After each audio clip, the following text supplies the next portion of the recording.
Jim Feig, coming to you from South Bridge Street Live. Jim Feig, your master photographer.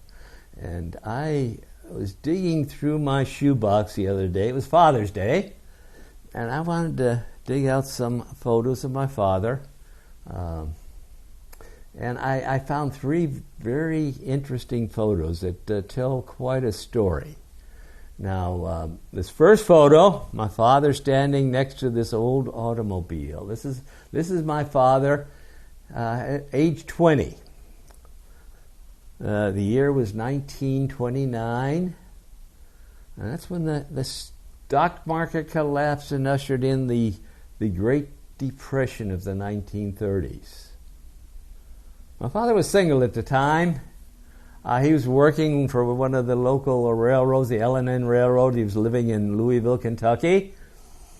And that's his first car behind him. It was an old model. It wasn't an old. It was a brand new Model A Ford. He just bought it, brand new, for several $100s. He was single. He was enjoying life. He had a job. Everything was going well for him. So he was happy then. This is a good picture. A good picture. This second photo, my father with a young boy. That young boy is me. This picture was taken about 1936. Now that's getting right into the middle of the Great Depression.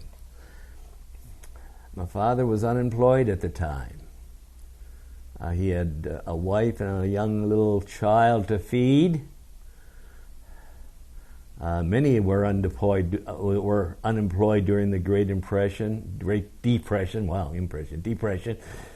He and my mother were living with my grandmother and several of my mother's other siblings in a little 4-square brick house on the south side of Chicago. Not a very happy place at the time. Things were difficult. Very little income coming in.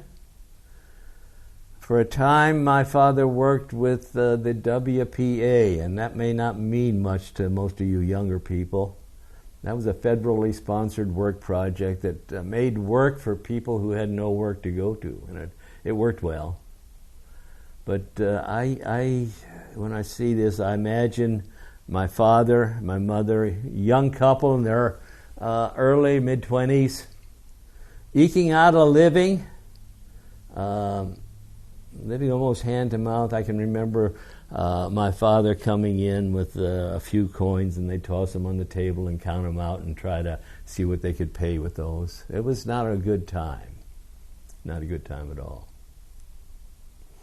Okay, this third photo has got my father and two little kids in there now. This was later. This is 1939.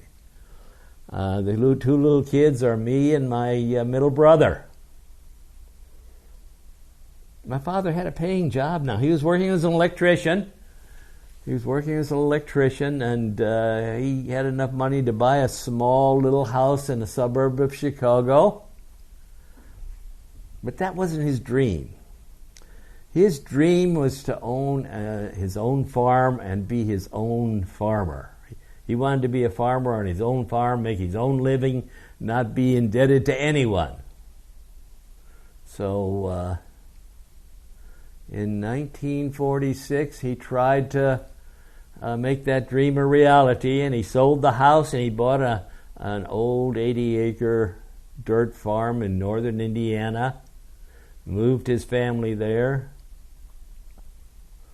That farm never did make a profit.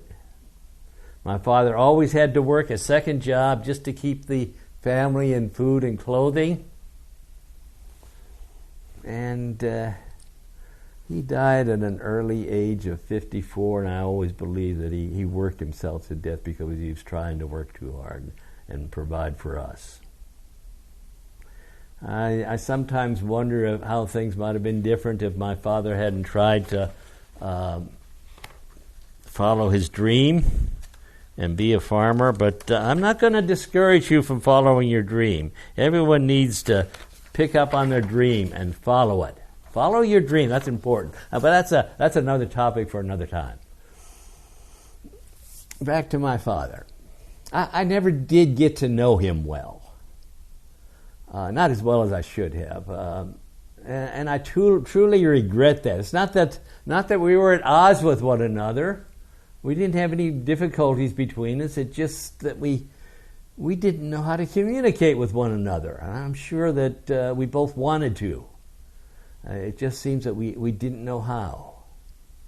There'd be times when we'd sit in the same room for hours together and not even say a word to one another, because it was not easy communicating.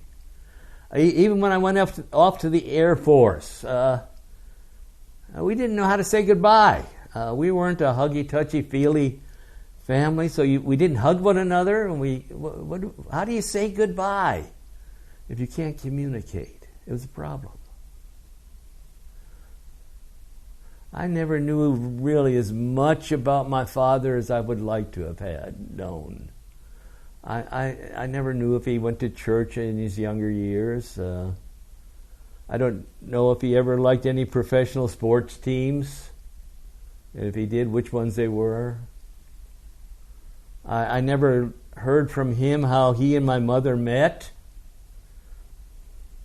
I never really knew how he felt about me. He never complained, but he never complimented me either. I think one of the big part of the problem was that my father was always so busy during this difficult time in history, trying to eke out a living and support his family, working 2 jobs or more, that he didn't really have time to be a family man. And that hurt us, our relationship very badly. There's many things I didn't know about my father. Many things I regret not knowing. I knew in his younger days he could play the banjo well, but I never heard him play it. His old banjo stood in the corner in a case all the time we were growing up, but he never had time to get it out and play it. I know that before he got married, he played in a semi-pro baseball team. He was a pitcher, I think. But he never talked about it.